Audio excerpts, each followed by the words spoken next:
A money machine! There it is! Hey, is that the same people? Rich banker men from Germany, flying under the banner of the Red Shield. They finance both sides of the war. We must hurry! That's him, the Red Shield courier! Shoot him! No, I'm not shooting anyone. Damn it, Pop! What? He beat everyone back with the news of the war and told England that Napoleon won. The Red Shield bankers in London pretended that England was doomed and started selling their English stocks. The English went into a selling frenzy to get rid of worthless English money. But the English won, right? Of course they won, but it was a trick by Red Shield. They waited until the stocks plummeted to pennies and then bought England back for nearly nothing. What? They did that? How? When the English leaders found out, they had no choice but to give themselves over to the Red Shield. Their money was gone and they were slaves to the Red Shield war debt. Since that time, the English have been paying their national taxes directly to the Red Shield private bankers. The people have no idea. But the bankers bragged about what they did to us, laughing at us all the way to the bank. Why, it's the best business I've ever done. If I can control a nation's wealth, I care not who makes its laws. Oh, is this what Jefferson wanted to show me? No, look. They're in America, too? The Red Shield banks are here, Pop. Seeking a way to conquer our American dream. The dream you have, Pop. The dream of free men. They tried to take over our country many times and failed because Jefferson and the Patriots vowed to stop the evil tyrants at all costs. By authority of eternal God, he would not let the bankers win again. To preserve our independence, we must not let our rulers load us with perpetual debt. We must make our choice between economy and liberty or profusion and servitude. Wow. I place economy among the first and most important of Republican virtues, and public debt is the greatest of the dangers to be feared. It is incumbent on every generation to pay its own debts as it goes. We must have a central bank to secure this country's finances! If the American people ever allow private banks to control the issue of their money, first by inflation and then by deflation, the banks and corporations that will grow up around them will deprive the people of their property until their children will wake up homeless on the very continent their fathers conquered. Jefferson, you're mad! This country will have a central bank! Who's that? America's first Secretary of Treasury. Alexander Hamilton? Not for long. Aaron Burr, Thomas Jefferson's vice president. They didn't take too kindly to our first Sec Treasury. Sweet shot, Burr. The first attempt at a central bank only lasted 20 years and we shut it down. But the bankers tried again against Old Hickory President Andrew Jackson. You are a den of vipers and thieves. I intend to rout you out, and by the eternal God, I will rout you out. After surviving an assassination attempt, Jackson finally defeated the bank in 1836. When asked what was the greatest accomplishment in his life, Old Hickory replied, I killed the bank. And those were his last words. I killed the bank. And with real money backed with real gold, our country experienced the greatest boom in any nation's history. Oh, it was beautiful, pal. But the bankers, greedy for more power and wealth, were concocting their most ambitious plan yet to once and for all take control of the finances of the United States. In 1910, a secret meeting was held at a J.P. Morgan estate on Jekyll Island off the coast of Georgia. This meeting was so secretive, so concealed from government and public knowledge that the 10 attendees used code names. I am clearly the richest man, so I should be the one to run the super-secret central bank. I own all the oil in America. I'm clearly richer than you will ever be, hula girl. I should run the super-secret central bank. You're nothing compared to me, lube job. I shall run the secret bank. Silence! Supreme Master Leader, I didn't know you were gonna be here. I'm not. Neither are you, dumbass. Oh, yeah, right. He's so smart. None of you shall run the bank. We have failed in the past because of openness. This time, the key to success is secrecy. The people must believe that they run the bank. Yes, brilliant! A sneak attack. What's the plan? We first create panic, then we show them the solution. With our man in office and well-planned timing, we will have our central bank. And so the people think it is theirs. We shall christen it Federal. The Federal Reserve.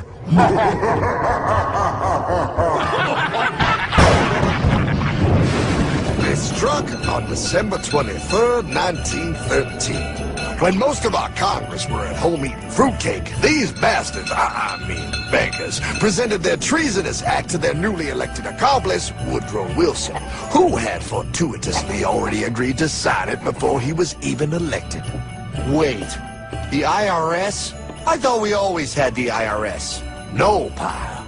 They did this to us too. The Fed now has the exclusive power to print America's money. They loan this money to our banks and our government at interest, putting immediate debt on our own money, printing more and more, so each dollar they print becomes worth less than the one before.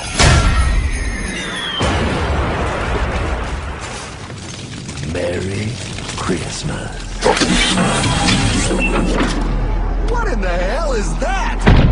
That pile is how our government now must pay back these debts to the Fed. Your taxes did not go to your government. They don't? It's the greatest theft in human history. But, oh, okay, I mean, I sort of get what you're saying, but it's also confusing. And really, Hartman, I don't see how it affects me at all. If I had more money, none of this would have happened. Hartman?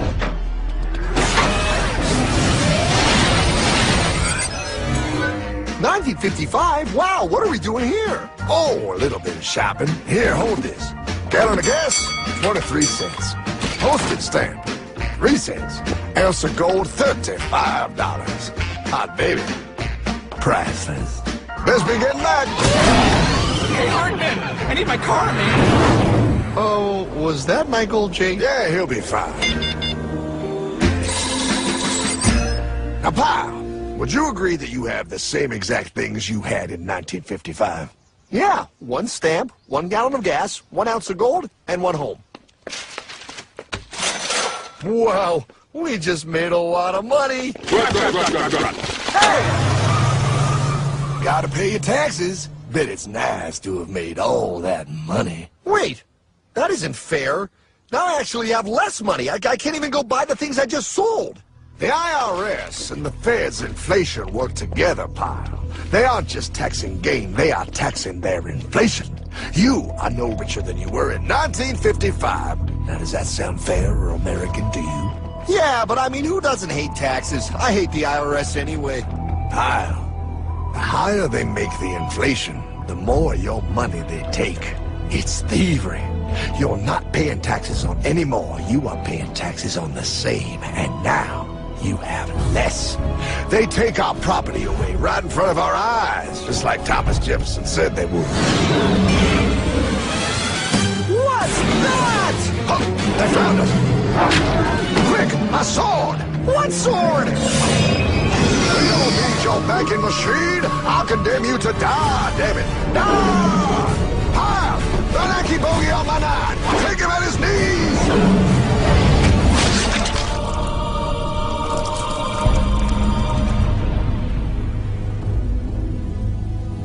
For we are opposed around the world by a monolithic and ruthless conspiracy that relies primarily on covert means for expanding its sphere of influence.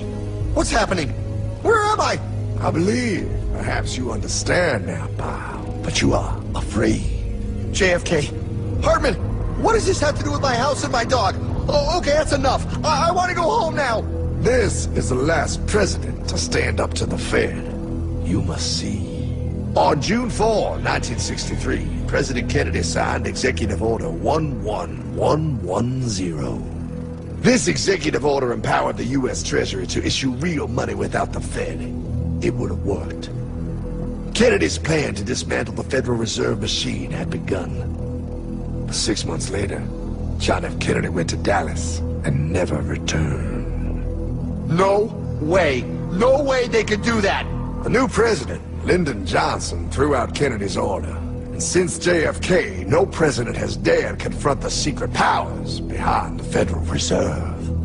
They consolidate bigger and bigger banks, print more and more money, accountable to no one, decimating our nation's wealth for the benefit of a few. Why?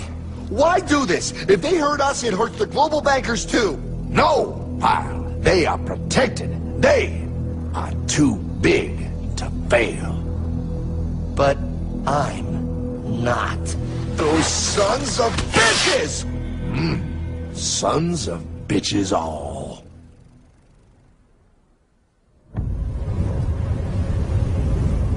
The day was cold. The wind sharp and strong. But we were determined. The bankers and their parasites had us vastly outnumbered, but their hubris made them weak. Not like us. Not like this band of immortals we have assembled. We have come to take back our... Hardman? Is that... My dog. Oh, Then the inevitable. The money kings could ignore us no longer. They sent an emissary, a cog in their machine of greed to bring about our submission. Hank Paulson. Hardman, this is blasphemy. We own the corners of the earth. It is futile to challenge us. Oh, I've seen that look before. That of a predator taking in the scent of its prey. Bold, fearless, the look of a free man. You have come far, Hardman. Farther than most. Be smart now. Join us. We will bring you money, power, everything you want. You can be one of us, if you will kneel.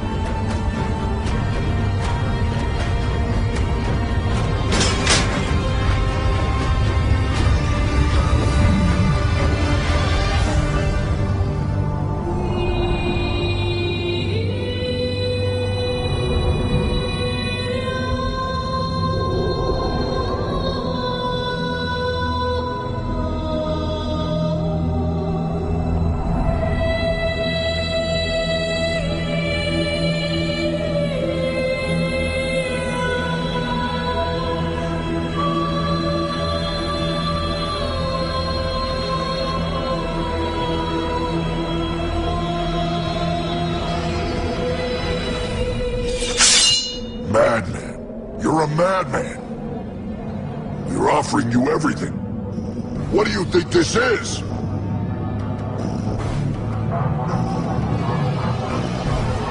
This is America!